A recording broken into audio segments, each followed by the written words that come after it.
الولد اليتيم ده عنده حلم غريب قوي، يعني العيلة التانية اللي في سنه نفسها تبقى زي البطل الخارق اللي بيحبوه، إنما الولد ده نفسه يبقى شرير خارق. بس قبل أي حاجة لازم يثبت نفسه الأول كواحد من رجالة الشرير المخلصين. ليستر ده ولد عنده 15 سنة، عايش في ملجأ أيتام عشان مهووس بالكوميكس وكمان عبيط شوية. عمر ما عيلة رضيت تتبناه، بس ليستر مش فارقة معاه موضوع العيلة ده، علشان هو عنده أهداف تانية خالص في حياته. وهو بيقرا الكوميكس ليستر بياخد باله إن الأشرار دايما بيطلعوا كائنات شكلها وحش وعندهم تخطيط ثعباني. حتى لو الشرير ده طلع عبقري في بداية القصة، في الآخر بيتغلب عليه أبطال خارقين شوية ولابسين لبس ملون. ليستر شايف إن الأشرار دول كمان يستاهلوا يكسبوا، وعلشان يثبت وجهة نظره ليستر قرر إنه يبقى شرير بنفسه، وكمان اختار لنفسه اسم هيتسمى اليتيم. وأسهل طريقة علشان الواحد يبقى شرير خارق إنه يشتغل الأول واحد من رجالة الأشرار المخلصين، والوظيفة دي ليها سن معين. فليستر استنى لما تم 16 سنة، وأول ما عيد ميلاده جري على أوضة العمليات بتاعت واحد شرير علشان يشتغل معاه. الحرس افتكروه عيل صغير لسه جديد في الموضوع ودخلوه الأوضة. طلعت الأوضة دي بتاعت واحد شرير تخين قوي ونفسه يغرق البلد كلها في الجبنة السايحة اللي بيحبها. الغريبة إن رجالة الشرير التانيين ما شكوش في ليستر خالص، بس في ميكانيكي اسمه هانك خد باله منه.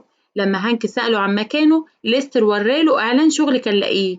هانك حس بالولد وقال له إن الإعلان ده مجرد مقلب، ما ينفعش تتوظف عند راجل شرير، ونصحه إنه يرجع للمدينة ويشوف له أي شغلانة تانية ويعمل عيلة زي أي مواطن عادي.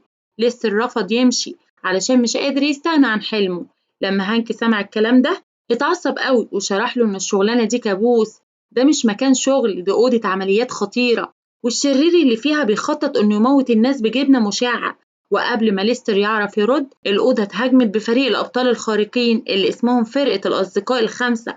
كل رجالة الشرير خدوا أماكنهم علشان يحموا رئيسهم، وليستر كمان مسك مسدس. واحد من الأبطال الخارقين خد باله من الولد ونزل علشان يعلمه الأدب، ولحسن الحظ هانك أنقذ ليستر وترجاه إنه ينسى الحلم الأهبل بتاعه ويعيش حياة هادية. بعد ما الأبطال الخارقين مشيوا كل رجالة الشرير والموظفين رجعوا مكانهم السري. ده اتحاد رجالة الأشرار موجود في مدينة الأشرار الخارقين على جزيرة سرية. ليستر كمان اتسلل اللي جوه الأتوبيس بتاع الرجالة ووصل للاتحاد. عملوا معاه مقابلة شغل وكان اللي بيعملها روبوت بيشوف مواصفات ليستر، وللأسف ليستر ما عندوش أي مواصفات كويسة وتوظف وظيفة شرير بس درجة تالتة. وفي نفس الوقت هانك اترفع لرئيسه اللي اسمه واكسمان واللي شكله مش مبسوط من أدائه. واكسمان فكر هانك إنه شغال مع الأشرار بدل ما ينقذ ليستر، كان المفروض يحمي الشرير، وعقابا ليه هانك هيبقى المدرب بتاع ليستر. ليستر فرح أوي لما سمع الكلام ده ووعد إنه هيبقى أحسن تلميذ لهانك. بس الموضوع مش هيبقى سهل كده. أول ما ليستر نزل الشارع انبهر من المباني العالية والتكنولوجيا المتطورة. هنا عايش كل العباقرة اللي بيدمروا المدن. في الأول ليستر فرح لما قابل الأشرار الخارقين اللي بيحبهم، بس بعد كده خد باله إن الأشرار الخارقين اللي اعتزلوا مضطرين يشتغلوا شغلانات مملة علشان يقدروا يعيشوا حياتهم أصعب مما ليستر كان فاكر.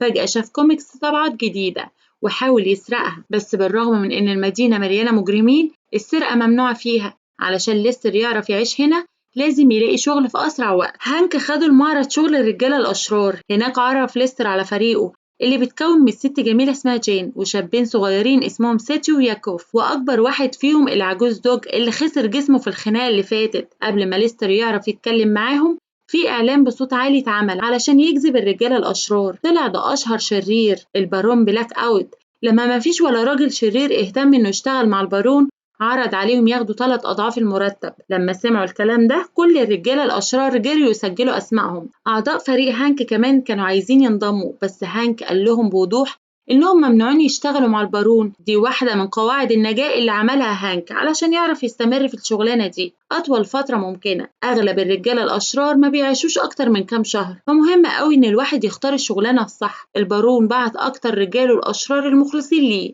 اللي اسمه بيف علشان يجند عمال جداد، بس بيف كان مهتم أكتر إنه يضايق هانك. قعد يتريق على هانك وفريقه، بس هانك مردش عليه ومشي هو وليستر. بعد شوية وصلوا المتحف تاريخ الأشرار الخارقين، وهنا ليستر هيعمل أول شغلانة ليه، لازم يمسح الأرض. ليستر مش عاجباه الشغلانة دي، بس برضه مبسوط علشان هيعرف معلومات أكتر عن تاريخ الأشرار. اللبس والأسلحة بتاعت الأشرار المشهورين محطوطة هنا.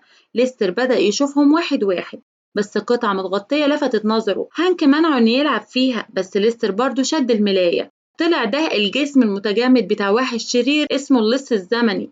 الأبطال الخارقين رموا عليه بركان وحبسوه في كريستالة عملاقة مستحيل تتكسر. ليستر خد باله فورا من الكرة اللي بتنور اللي جنب اللص الزمني، وقال لهانك الكرة دي اسمها ايه لو حصل؟ دي كريستالة سحرية بتحقق أمنياتك لما تتفتح. الأبطال الخارقين جمدوها علشان كانوا خايفين الأشرار يستولوا على العالم باستعمالها. هانك شايف إن ده مش ممكن، فنصح ليستر إنه يركز في التنظيف. فجأة بنت دخلت ووقعت منها التقارير بتاعتها، وهما بيساعدوها هانك خد باله إنها نفس العالمة اللي كانت بتشتغل مع البارون بلاك أوت. البنت عرفت نفسها على إنها أمينة المتحف جولين زين، ومشيت قبل ما هانك يعرف يسألها أي أسئلة تانية. هانك كان معجب بيها بس عمره ما عارف ياخد خطوة، ولحسن الحظ جولين نسيت الكمبيوتر بتاعها، وهانك جري علشان يرجعهولها. قبل ما يمشي حذر ليستر إنه يفضل في مكانه، بس ليستر ما قدرش يعمل كده خالص. بدأ يتجول في المتحف كله وتخيل نفسه شرير خارق أسطوري. فجأة داس على المساحة واتزحلق جوه صندوق تخزين في نموذج أولي لبدلة أوبر. من غير ما يفكر ليستر لبس الخوذة وشغل البدلة الروبوتية من غير قصد. باقي القطع طلعت على ليستر لوحدها وبدأت تضرب ليزر ونار.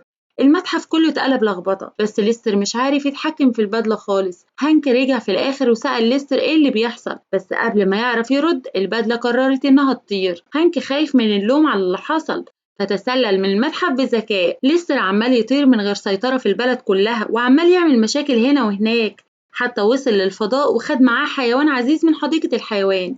الناس والصحفيين مستنين من الأبطال الخارقين إنهم يتعاملوا مع المشاكل دي، بس مفيش ولا واحد فيهم عايز يشتغل في الأجازة. دول لسه في الصبح أنقذوا العالم وعايزين ياخدوا وقت هادي علشان يستمتعوا هما بياكلوا الغدا بتاعهم. بس في نفس الوقت هانك رجع شقته، وهناك فتح بار صغير علشان يستمتع بوقته. وهو بيعمل حاجات يشربها هانك عمال يفكر هيعمل ايه أول ما العقاب بتاعه يخلص ويعرف يرجع يشتغل راجل شرير تاني. فجأة افتكر الكريستالة، بس فكر نفسه إن ليستر ده مجرد عبيط بيتكلم كلامه خلاص. ولحسن الحظ هانك خلص منه، بس أول ما هانك جاب اسمه ليستر خبط في الشقة. هانك اتعصب قوي وقال بوضوح إنه مش عايز يتورط في أي خطط غريبة بتاعت ليستر. لما سمع الكلام ده ليستر أخيرا كشف إنه ما سرقش البدلة وما كانش قصده يستعملها علشان يبقى شرير، هو محبوس ومحتاج مساعدة.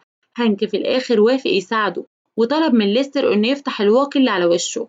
أول ما عمل كده هانك ضربه بالبوكس في وشه ووقعه. في نفس الوقت البارون بلاك أوت المشهور عمال يشوف الرجالة الأشرار الجداد واحد واحد، أمرهم إنهم يقفوا قدام مسدس ليزر وقعد يسألهم أسئلة غريبة. مهما كانت إجابة الرجالة دول البارون ما كانش بيرضى وبيحولهم كلهم لزومبي لزج. وبعد كده طلب من بيف يجيب رجالة أشرار تانيين علشان محتاجين جيش قوي علشان يقدروا ينفذوا خطتهم. في وقت متأخر من الليل هانك شال ليستر وهو مغمى عليه ووداه بيت جولين. بعد ما شرح الموقف كله هانك طلب من جولين إنها تساعد الولد من غير ما تبلغ السلطات علشان ممكن ما يفهموهوش. جولين ربطت ليستر على الترابيزة وبتحاول تدرس البدلة. في الأصل هي بتاعت شرير اسمه النهاية اللي خبط في جبل وهو بيحاول يلبس البدلة لأول مرة. فجأة ليستر صحى وبدأ يهلوس تاني. البدلة بتستجيب للمشاعر فما ينفعش تتحكم فيها لو ليستر قلقان. جولين مسكت الولد بشجاعة وطلبت منه إنه ياخد نفس عميق. أول ما البدلة اتقفلت جولين سحبت الترابيزة تاني مكانها وكملت دراسة. محتاجة تعمل مسح ضوئي وتعمل تجارب مختلفة علشان تلاقي طريقة تشيلها. لما هانك حس بقد إيه الموقف خطير حاول يهرب بأي حجة. قبل ما يمشي جولين قالت إن البدلة مستحيل تتكسر وتقدر تخترق أي حاجة. لما سمع الكلام ده هانك غير خطته وبدأ يتصرف بأدب.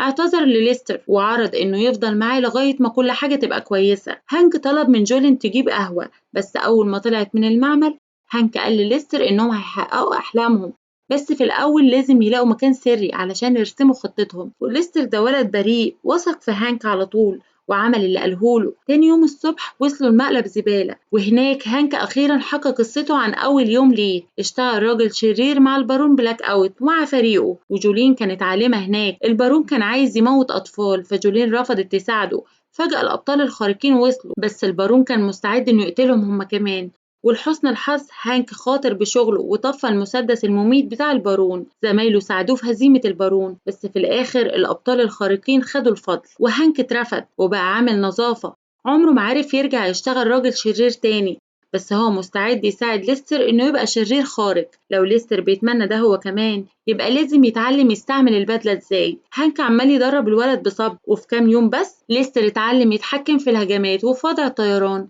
البدلة بتشتغل كدرع، فليستر ما بينجرحش حتى لو وقع مليون مرة. أول ما التدريب خلص، هانك عزم كل أصحابه في بار وعرض إنه يدفع تمن المشروبات. جين شكت وطلبت من هانك إنه يحكي لهم كل اللي حصل. هانك ترجى أصحابه يهدوا علشان محتاج مساعدتهم، لازم ياخدوا ليستر للمتحف علشان يرجعوا البدلة مكانها. أصحاب هانك صدقوا كذبه ووافقوا يساعدوه. اتنكروا في هيئة روبوتات ووصلوا المتحف وهما بيشتتوا انتباه الحراس. هانك وليستر اتسللوا للمتحف أخيرا. هانك كشف عن النوايا الحقيقية، عايز يستعمل قوة ليستر علشان يكسر الكريستالة وياخد الكريستالة القوية هيصلح بيها حياة كل واحد فيهم. ليستر واثق في هانك قوي وبدأ يضرب على الكريستالة، حاول يكسرها كم مرة بس القوة مش كفاية. ليستر في الآخر استسلم واعتذر لهانك، بس هانك بدأ يلومه على عدم كفاءته. قال على ليستر إنه ولد ملوش لازمة ومش عارف حتى يمسك المساحة عدل. جات له قوة خارقة على طبق من فضة وبرضه مش عارف يستعملها صح. إزاي واحد زي ده يعرف يبقى شرير خارق حقيقي؟ ليستر طلب من هانك إنه يسكت، بس هانك عمال يقوله ألقاب مهينة. ليستر اتعصب قوي والمشاعر بتاعته ساعدته إنه يكتسب قوة كافية علشان يكسر الكريستالة. هانك مسك الكريستالة واعتذر لليستر على إنه استعمل حيلة قذرة. كل الكلام اللي قاله كان قصده إنه يثير قوة ليستر. قبل ما ليستر يعرف يرد، الشرطة حاصرتهم من كل الجوانب. هانك وليستر هربوا من المتحف، بس جولين شافتهم في الطريق وبدأت تتبعهم. وصلوا لمقلب الزبالة وهناك بقية الفريق مستنيينهم.